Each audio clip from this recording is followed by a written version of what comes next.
have a nickname, Alan Wick?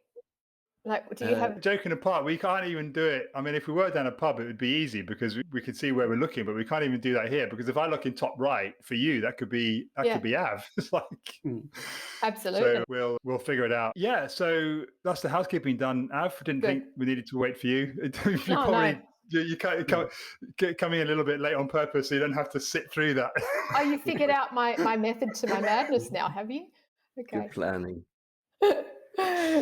No, I was going to say, so Pete's already taken your coat and offered you a drink and read you the boarding requirements. That's great. So here we are. So there's nothing else they need to know, Pete? In a case of emergency, you've told them what happened? I haven't actually. I do need to say that in the case of emergency and there's a fire, you've got to sort yourselves out because I have no idea where your emergency exits are. Disappointing. So just put your own mask on first. Yeah, something like that. All right, this is brilliant. Okay, all my notifications are turned off. I've got everything else shut down, so no one can annoy me. My kids have exited the building. So I am all good to go. I hope you guys are ready. And here we are. Hello, Alan Stevens and Alan Wick and Pete Daly-Dixon. Welcome to another episode of the Six Star Business Podcast. So good to see you all. Thank you. Good to be here. Lovely. So obviously for our listeners know they're meeting and getting to know Alan, and we don't know really how we're going to do this. So we're just going to have to say your full names, I guess. Pointing isn't going to work, but it's going to be a lot of fun. So maybe we could do it the kind of public school way. Just call you by your surname, Wick and Stevens. Why not? Procter and Gamble, Wick and Stevens. We've got something going here. Yeah. Well, Steve-O will do. Well, I can do that. And Wick, are you happy with that, Wick? Not really. No. It brings back really bad memories. No thanks. Okay, that's fine. All right. We'll figure it out. We will. We'll figure it out. All right. So to get us started then, what we always like to do is just have you introduce yourselves for our listeners' benefit so we get to know who you are, where you are in the world, and who you serve. And who would like to kick us off today? Alan? That's not helpful. Any takers? Is Alan in the room? Going after you. I'll jump in then if you like. Alan Stevens, located here in Australia. I live in Newcastle, which is about 160 kilometres north of Sydney. And what I do is I help people to read other people to build stronger relationships. Now, that could be finding the right partner, keeping the partner you got, understanding your children and helping them to grow. Or it can be in business to build your culture, build loyalty in the organisation, or to increase sales. Fabulous. And what about in your spare time, Alan? What do you do outside of all of that? Well, besides that, I also run the Campfire Project, which is a safe place for both men and women to be able to come and tell their stories. And I'm spending a lot of time with some really great people, so I get a lot of enjoyment out of that. Plus, we're doing a lot of good as well.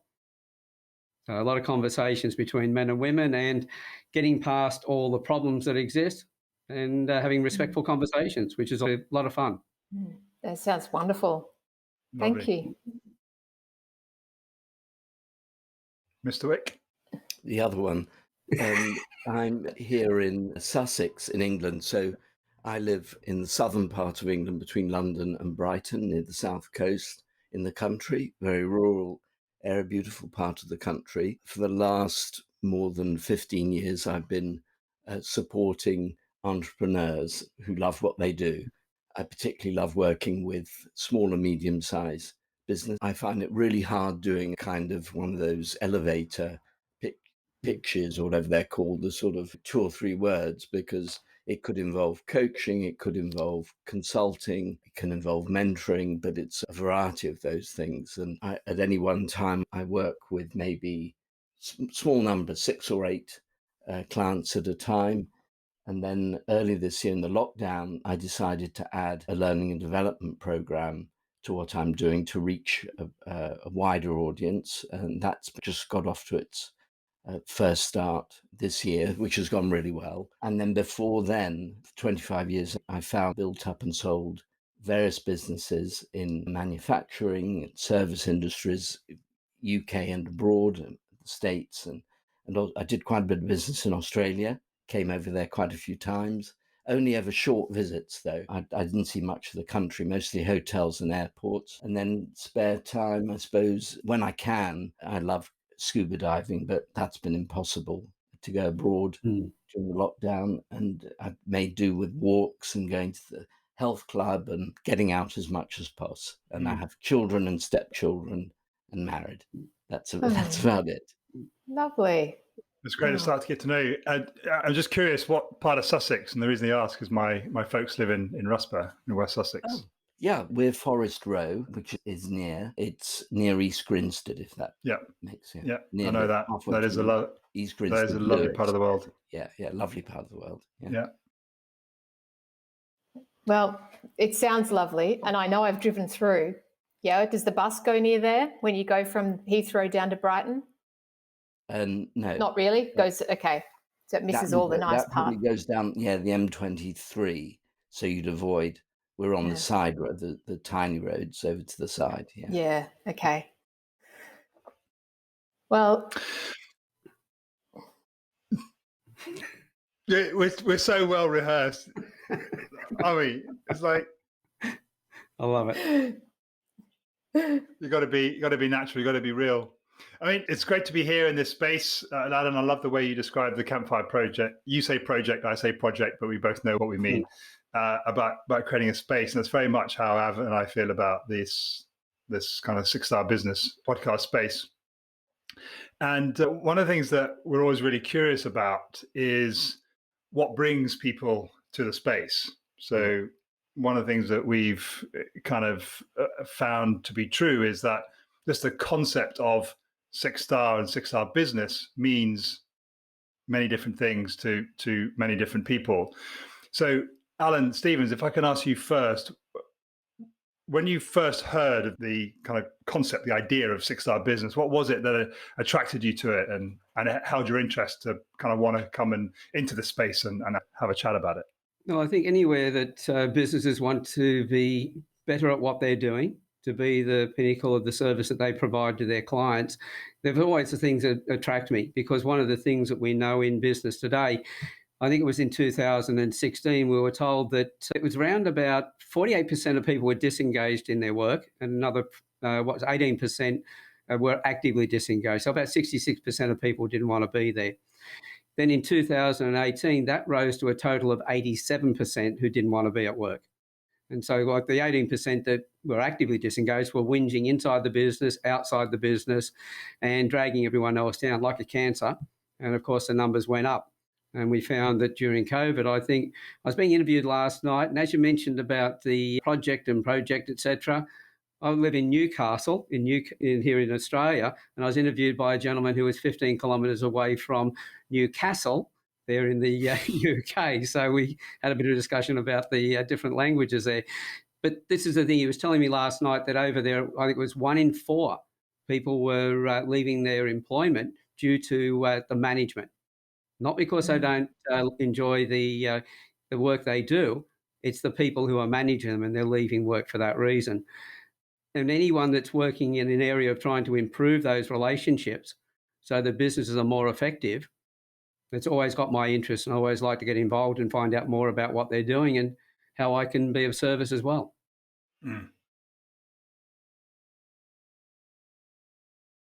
Those stats are really interesting. And just a question, were they US based, or are they also in Australia, Alan? That is actually Gallup research, and that was the Western world. That's England, all over the UK, America, Canada, New Zealand, Australia. And so it's they varied from country to country, but that was the average of them. And Australia was pretty much near the average. Interesting. And I know that during COVID, the biggest turnover of positions was management positions. Because when your people are working from home, you can't manage them by looking over their shoulders and checking what they're doing. And we found that's the way management worked, and the clients would, or the staff would actually work out what their managers wanted and only provide that because they were micromanaged, and then they just micromanaged them more, so they refined what they were doing further. And the end result, when people were working from home, they couldn't manage them anymore. And because they didn't trust their staff and the staff don't trust them, the managers were losing their positions. So something that we need to be very aware of in the way that we manage and or the way we lead, more to the point. Thank you. Thank you for that. Already it's starting to sort of, I think all those numbers and just the perspective of that is starting to sink in. Alan, Wick, what about yourself in answering Pete's question? What is it that attracted you and brought you here today? Well, I think we're on similar journeys, missions, whatever the change we're trying to make. It's similar values. I'm on my hot potato is wanting to bring love to business, and my strapline is love business, and I'm very overt about it. And anybody who doesn't like that, well, that they're not for me. And people, luckily, there's enough people who want to. And Alan Stevens was talking fundamentally, in my view, about culture, of overused word, but behaviors in business and how people act when no one can see them, how they're treating people and so on. So that nexus between human behavior and all the things that bring pressure in a business context, whether it's making money or ego and ambition and all that kind of hodgepodge of emotions, I find fascinating. So my bit, and also there's a bit of, it doesn't sound too sort of grandiose, but there's a lot of darkness, there's a lot of negativity in the world. And in my own little bit, I'd like to bring something more positive to it. And that's what I feel you guys are doing too. I feel very aligned with you before even meeting you and looking at your website, hearing about you from Remini, who introduced us. And so that's why I thought, it'd be great to meet you and get to know you both.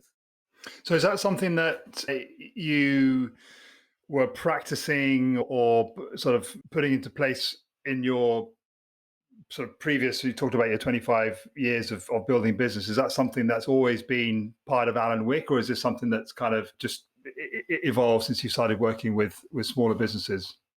Absolutely not. I'm a poacher turned gamekeeper. I was a really driven entrepreneur, driven boss, and not the calm, Zen-like, relaxed person you see in front of you now.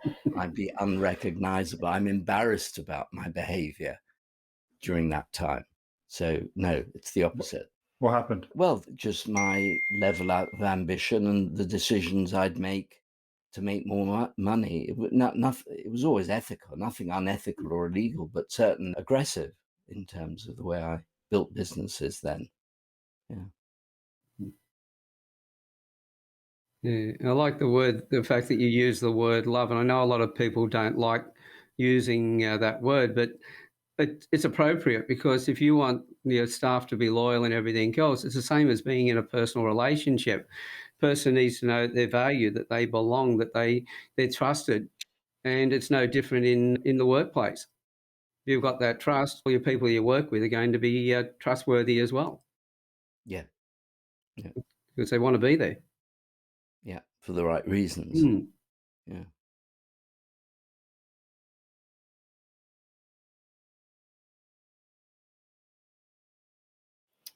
It's a word that has come up more than once on this podcast. In fact, just thinking we should introduce Cable to Alan.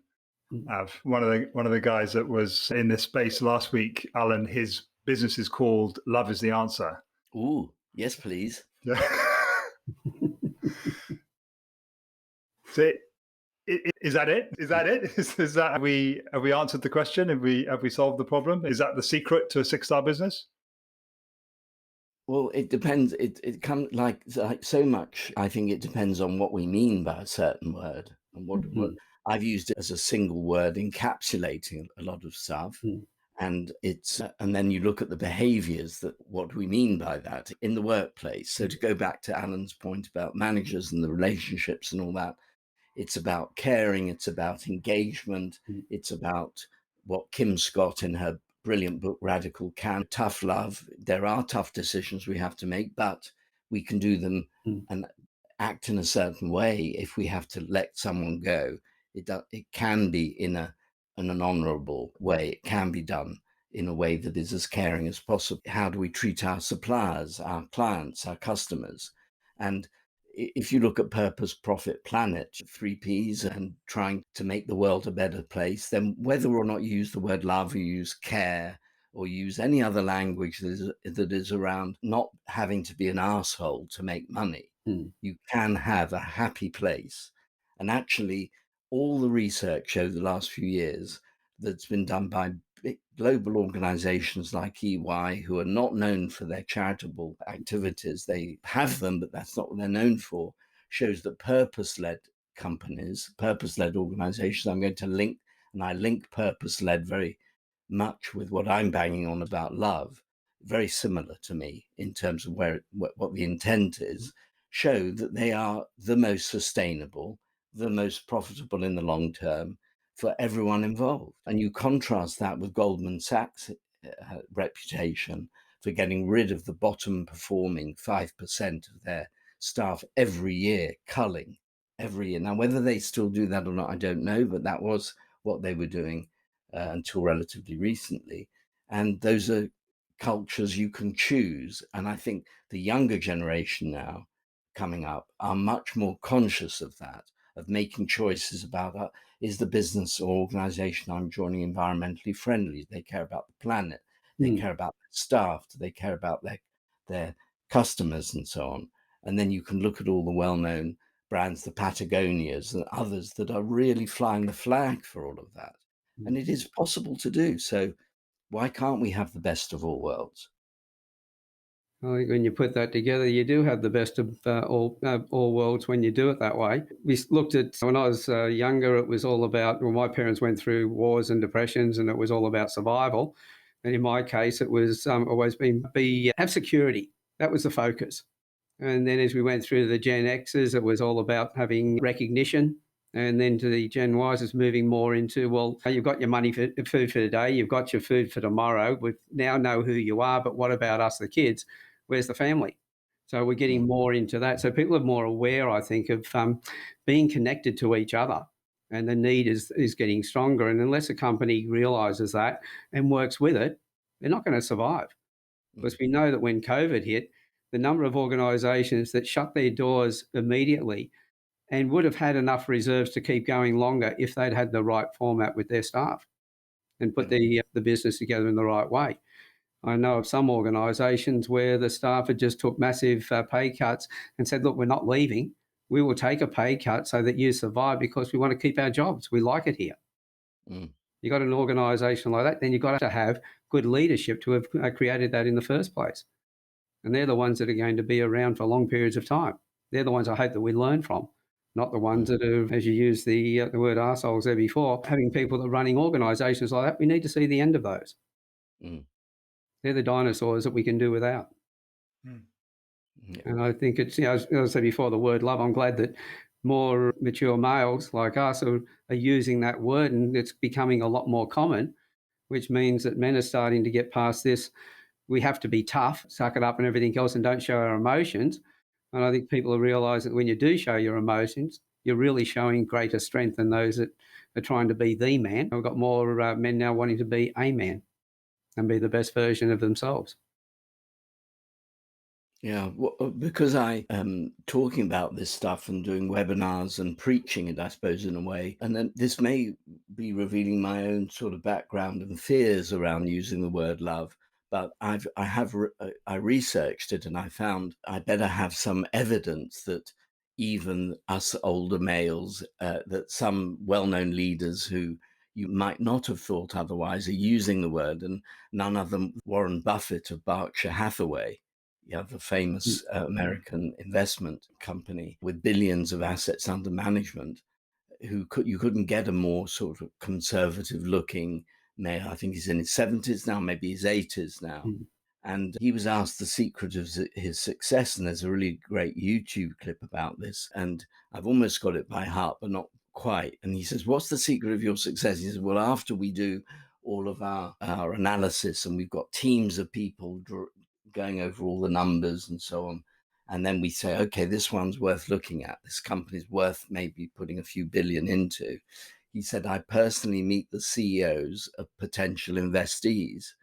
I look into their eyes and try to figure out whether they love money or they love the business. Mm. We invest only when they love the business. Mm. Yeah. I think people who focus on the relationships and loving the business, they'll end up making more money than those who focus on just trying to get the money. It's only short-lived in that approach. Mm-hmm. Agreed. So how have we got to where we are? That's what Alan Wick, you said, talking about the research from EY, and we've had other people come on and they've got empirical evidence, not necessarily calling it love, but 6-star, whatever. You focus on that part of the business and the monetary metrics increase. How have we got to where we are? It's not a rhetorical question. Conversation or the world? In the world, in business, why is business not 6-star? If being a 6-star business makes you more profitable, makes you more money, makes people more happy, it's a $64 million question, I guess. Yeah. Now, within the Campfire project, for instance, I said I created that so that men had a safe place where they could come and tell their stories. Because when I was talking to people in business, especially men, they didn't know their place at home, they didn't know their place in the workplace with all the gender equality and other things. The way they used to speak all of a sudden now wasn't the right way to speak. That was causing frustration, in some cases anger, and that was then flowing on, in some cases, violence. Whatever happens, because we're emotional beings, whatever we feel at work, we're going to take it home, and vice versa. And so if we're unhappy in our work, I can guarantee your spouse is going to know about it, your kids are going to know about it. If you're not happy at home, it's going to come back into the workplace as well. So, and as I said, we were taught, we were all good students. I think we were perfect when we were kids at being students because we learned to suck it up and behave in a certain way and everything else. And now all of a sudden we've got to change it. Yes, there's a lot of rhetoric out there. We hear know, like, and trust. But the way most people say it, it's like know, like, and trust. They don't realise that there's a break between the know, the like, and the trust. There's a process that you need to go through.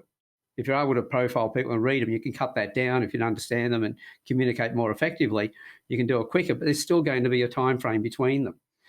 And so everybody's using these terms, but they still haven't got past their old programming and they're not really applying it. We're only at the front gate, so to speak, at the moment. We're using the terms. We're starting to talk about things differently. But after we talk about it and for a while, we start to then work that way. So we haven't really got into that doing it yet, but we're moving closer to it. And it's because of conversations like these and more people speaking openly and not feeling self-conscious because of it, then we're getting closer to it faster.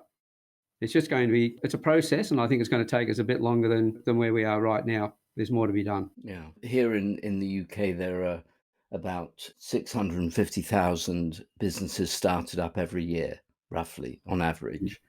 And of those, roughly, depends on the stats you look at, but between 2/3 and 3/4 don't exist after 3 years.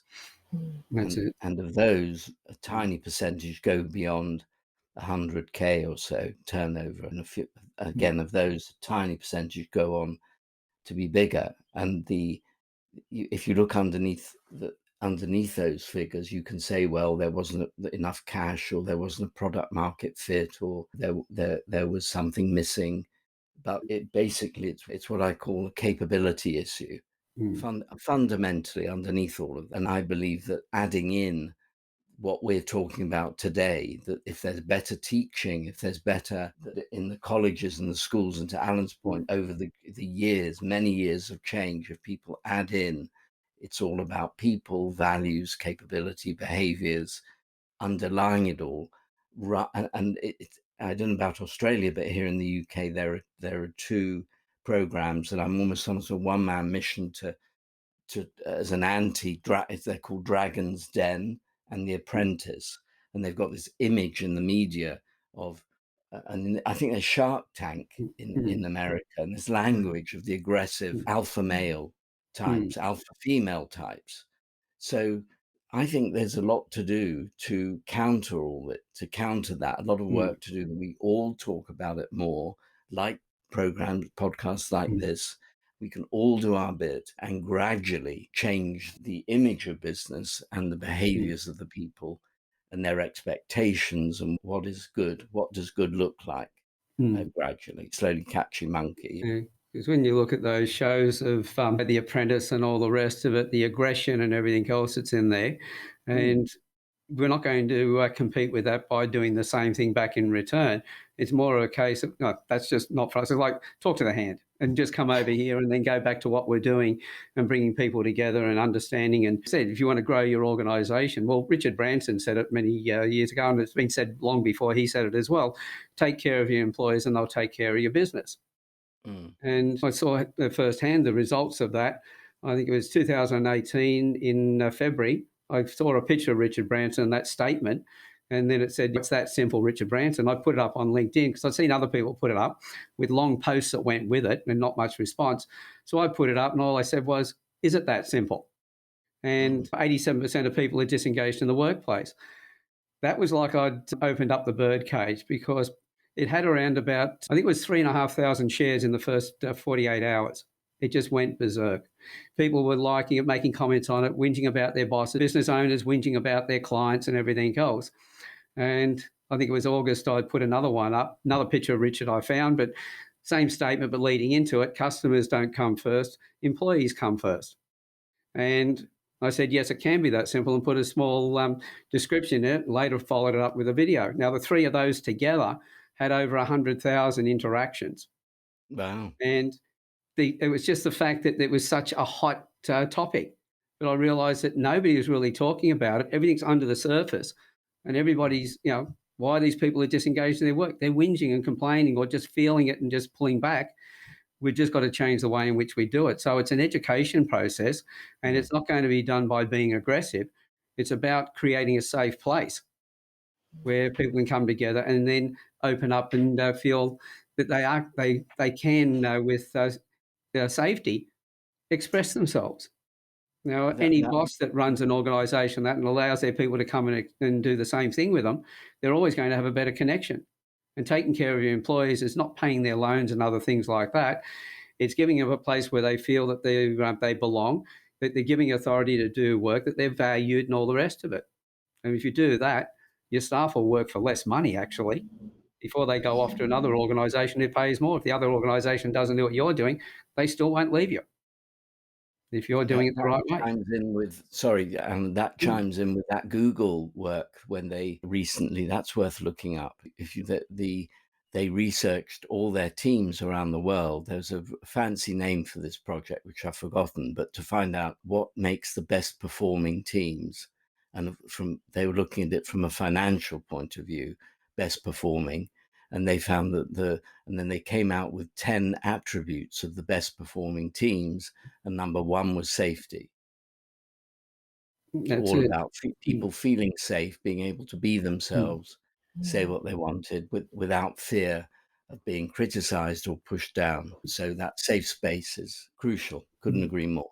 We're having so many conversations in the Campfire Project, and most of them now are around safety. Both the men and the women are bringing those subjects up. It's just so important. But so many people just, don't seem to give it enough attention. When they do, that's when they'll notice a difference in their businesses. I'll give you an example. I was at a meeting or a networking do one night, and there was one of the Australian managers for one of our insurance companies. And I asked him, because he'd taken the role over a few years earlier. He'd been headhunted and brought into the organisation. And I asked him what his main function was. And he said, well, when I came in, it was to right-size the business, which means if they've downsized it, got rid of people, work on the admin and everything else, get rid of all the wastage.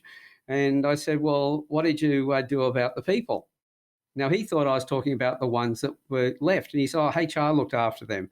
I went, no, the ones that remained. And he said, what do you mean? I said, well, when you took over, I said, did performance, with all those cuts and everything else, did performance go up? And he said, no, it dropped. And I said, what? How long? Would it have been 12 months, 18 months? He said, around about the 18 months. And then we saw an upswing in the performance. And I said, well, didn't you realise that the people who were left because you hadn't handled it the right way, the ones who were still in the organisation, they were worried about their job. It takes about a year or 18 months where they finally settle down and think, oh, I've still got a job, because they're waiting who's going to go next. Mm. He just didn't understand. And then when I pointed that out to him, he went, oh. And I said, well, you've lost a hell of a lot of money because you didn't take care of that side of it. You didn't worry about those people's safety. Mm. You just ignored it. So safety is just so important. Mm. I love hearing about the grassroots approach, Alan, especially the campfire project conversations. I'm interested to know if you're aware of the safety concept being taught and adopted by the younger people. If we think generationally, like you mentioned before, about what was a focus for you growing up and now the different generations, are these younger generations adopting this? Are they more human? Do they approach their work with love? Are you seeing that? Yeah, well, the people I've dealt with, some of them I'm noticing it, but there's a big distrust between the younger generations and the older generations. I know the older generations complain about the younger ones, but as I pointed out, who created the next generation? The previous generation. You know, my parents, as I said, they went through wars and depression. They had to have survival. And so they got that, and then it was pushed down our throats. Get a job, stay with it all your life, get a superannuation scheme and retire on that. So you had your security. And so we're working away at that, and then our kids come along and they go, well, okay, now we want to be recognised. We've got our food for today and for tomorrow, but where's the staff that I had at that time, at that age, they were the first ones that wanted their titles on their business cards. We just had a standard business card with the phone number for the depot, and you just put your name on it and give that to somebody. You just write it in. No, they had to have it printed.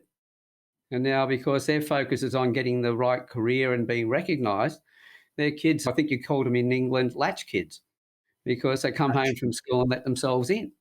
And they're wanting to know, well, where's the family? You've got your money and everything else, you've got your recognition, but what about us? So the younger generations have moved. If you look at Maslow's hierarchy of needs, with virtually the generations fit into that. We're moving towards the peak, which is the self-actualization. And so the new generations are coming along that way. They're more aware. They're more in tune. They're more picking things up. So they are really susceptible to, being the ones to bring love in, but they're also very susceptible to being damaged if we don't treat them the right way. Because they're so open and want to come together and be families and everything else. And if we've got some of the old dragons and demons who are running these organisations, who are pushing the KPIs and forget about the emotion, that's woo-woo stuff, we don't want to touch that. They're losing those kids who are putting a bigger separation between us. If we want to bring them together, we've got to take the lead and be a little bit more different in the way in which we do things at our ages. One of the questions that's going through my head is, what does this mean practically? So obviously there are many different sizes of business. Alan, Wick, you said you work with small, medium size. What does that tend to mean in terms of number of employees and turnover? Up to 250. Okay, on the smaller end. And what about you, the other Alan? What size of businesses do you tend to work with? Well, because my business is all about helping people to build relationships, it tends to be right across the board. I've worked with Disney Films and Gillette. I've worked with the Australian Federal Police, the tax office. I've worked with business of all sizes, and even through with school teachers and parents. So my day could include profiling children for their parents and the school teachers, through to working with a corporation or working on large workshops.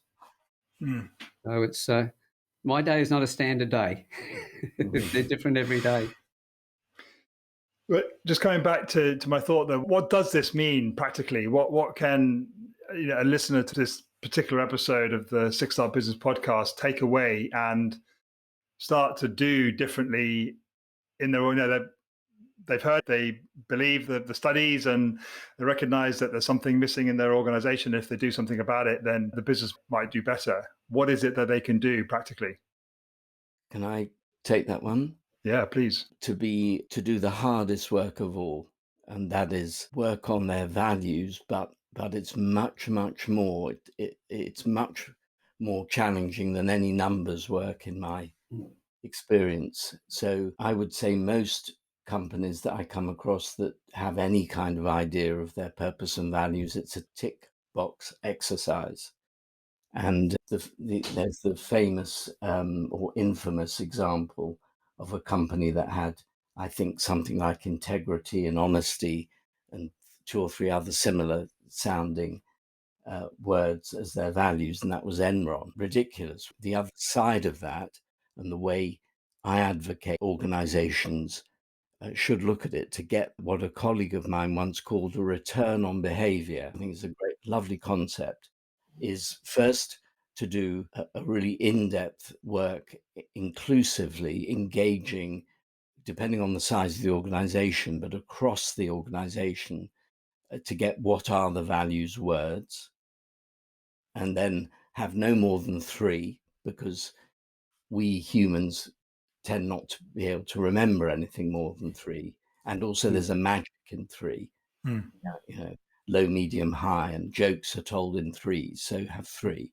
And then for each value word, what is the definition of that value word for that particular organization? Then what is an example behavior of that definition? And then have some examples, and then have ways that things that are measurable. So if, for example, a word is care or caring, let's say, and the meaning of, without going into meaning, I'll just go straight to behavior, and we jump a couple of columns on what can be a huge spreadsheet. And we say employees will demonstrate that they will offer to help without being asked. For example, simple one. Then in bigger organizations, who's the owner of that? So split up the responsibility of owning that particular value word, behaviors that go with it. Are they then in the appraisals? Are they measured on them? How are the interviews for new recruits coming in? How are they just on skills, or is there a values based interview? And there's, again, lots on the internet. If you look that up, values based internet, a company called Zappos has very kindly published their values-based interviewing tips and tricks. And what that tends to be is that interviewing for new recruits and measuring existing staff and team on those behaviors becomes a really hard, not woo-woo, not soft. It's the hardest work that can be done. And that means that gradually over time, an organization will become aligned around those values, and those then feed into the way their clients and customers are treated, suppliers, their positioning. Are they congruent with what they say they want to be known for and the way they are actually behaving? And you can turn either a neutral organization into a very positive one, or if you want to, you can find a negative, dysfunctional organization over time. Can be years, but over time, it can turn into a functional organization with a happy place to work, with all the benefits we've talked about. So I'd say values work is the practical way that people can make a change in their companies. It's so true. Because if you look at as you say, you're looking at trying to improve the business through spreadsheets and other processes, that's all logic, and logic's nice and easy. It's a simple way to go at things. But when you come back to your emotions, which is looking at the values and looking at yourself, and I like the return on behavior, because that spells rob. And if you don't apply this stuff, then you're actually robbing yourself and your organization. Now, Love it. you need to be able to do this. And it is scary, but you've always got to start with yourself. And if any leaders, I always say to them, look, if you want to know what your staff want, just stop and look at yourself and go, okay, put yourself in this position. What would you like? What drives you? What interests you? What would you feel is fair? What would you feel is not fair? And if you feel that's not fair, then don't do it with your staff. If you think this behavior would be fair, then do that, apply that. Because if you allow yourself to feel your emotions by putting yourself in that position, you'll understand your staff better.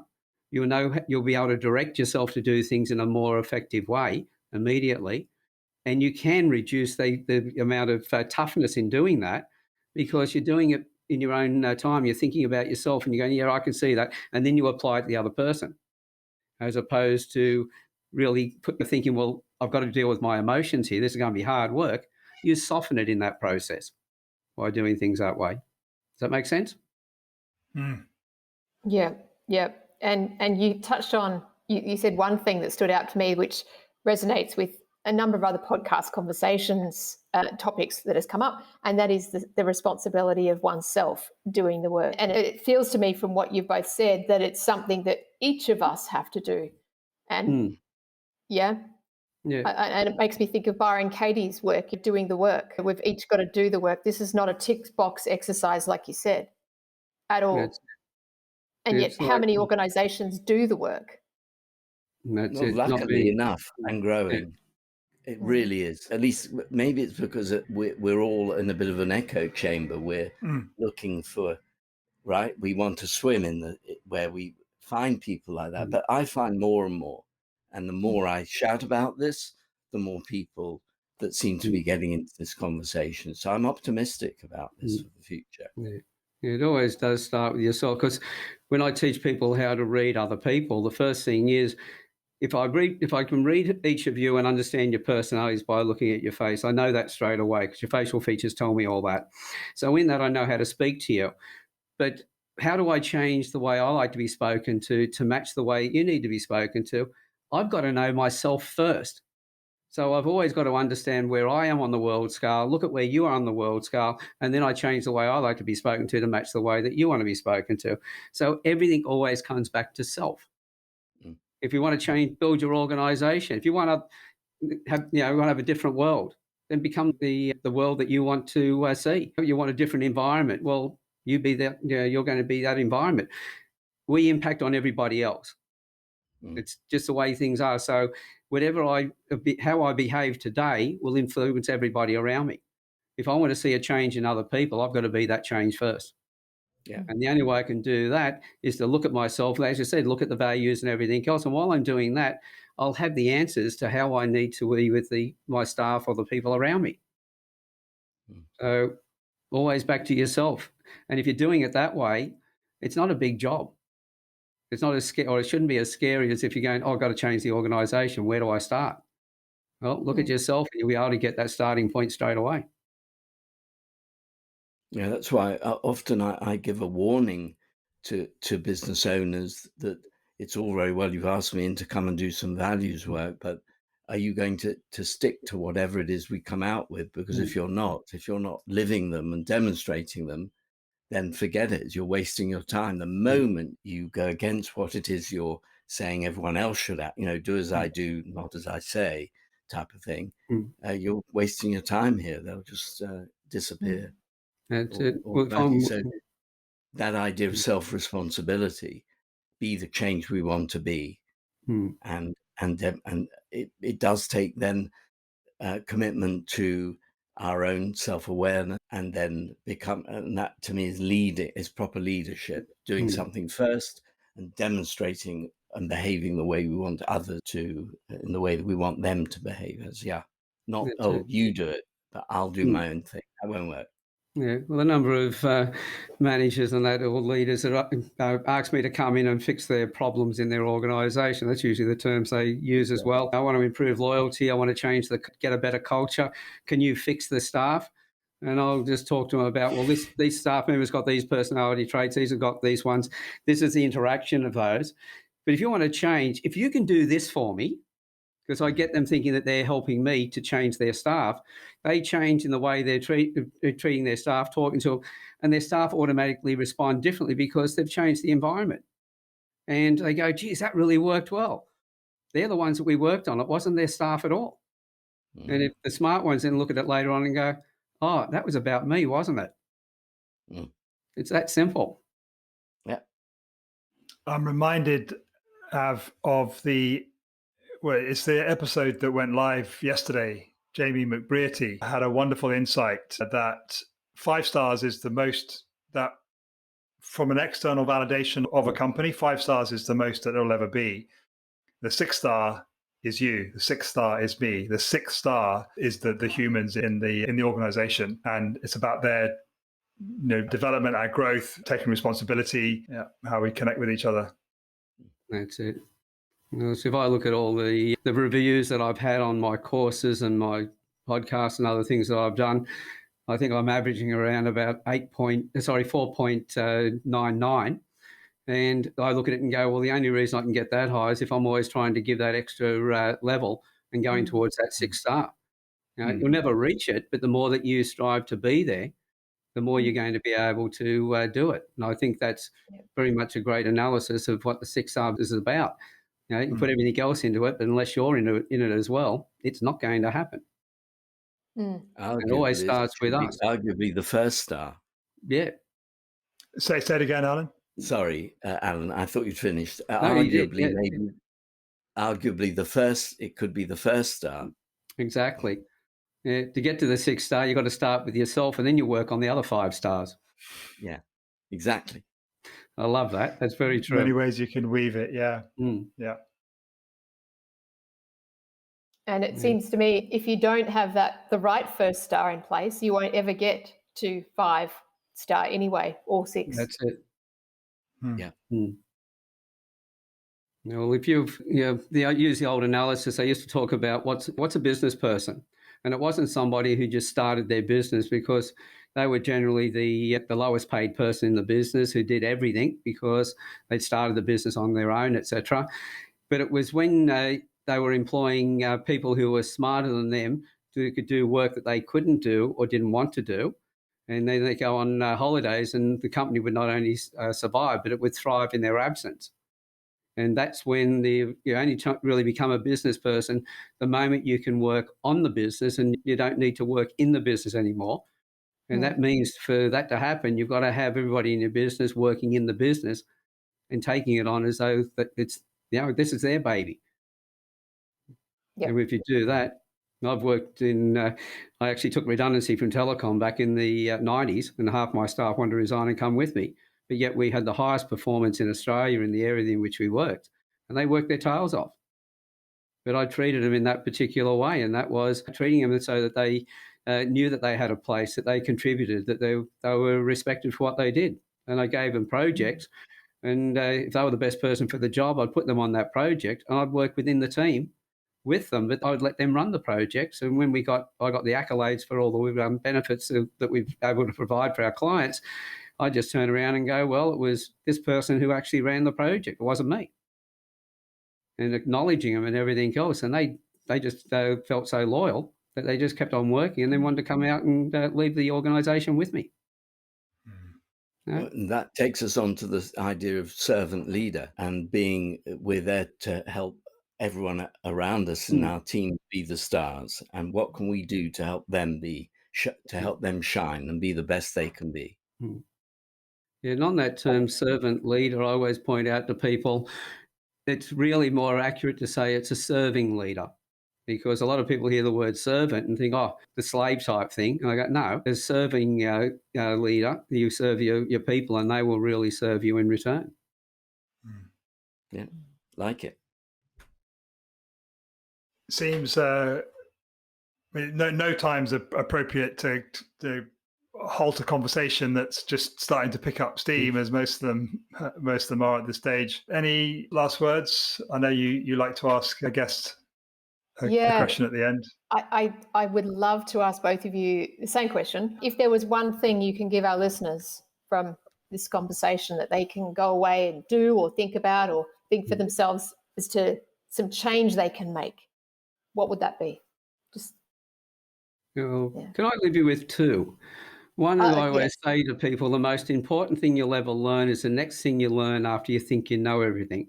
So keep an open mind and keep learning and listening to what other people say, but always go and test it. Don't just take it on face value. Check it out, and that way you take ownership of it. But one of the things that I've lived my life by, especially with the Campfire Project, is that, and I apply this to your business as well, what you do for yourself dies with you, but what you do for others and for the community isn't always will be eternal. So if you apply that to your business, if you're just after making money and growing your assets, it's not going to get you anywhere. But if you do it with your people, then it will actually happen, and it'll grow a lot faster, and you'll have a much happier life yourself. Brilliant. Thank you. Alan, Wick. Years ago, there was the famous Steve Jobs address to Stanford, and he had this saying of stay hungry, stay foolish that he gave to the masses listening to him. And I've stolen that, and I want to adjust it and say stay hungry, stay learning. And the change is in the discomfort. Growth, that some of your podcasts in the past were about being growth minded. And again, it's a phrase that sounds good, but in order to stay growth minded, and our businesses are only as good as we are at our level of capability, is to stay in the discomfort. If you're not doing something that is uncomfortable or brings up fear, you're not growing. And so that advice is to keep going, never stop. Lovely. Thank you. Well, I can't think of a more fitting way to end. And I want to thank you both so much for everything that you've shared and your genius and your wisdom and your love that you came here with today. Yeah. Thank you, Alan Squared. That's good. Like it. Thank you for having me. See you both. Thank you. That was another stimulating, thought-provoking episode of the 6-Star Business Podcast.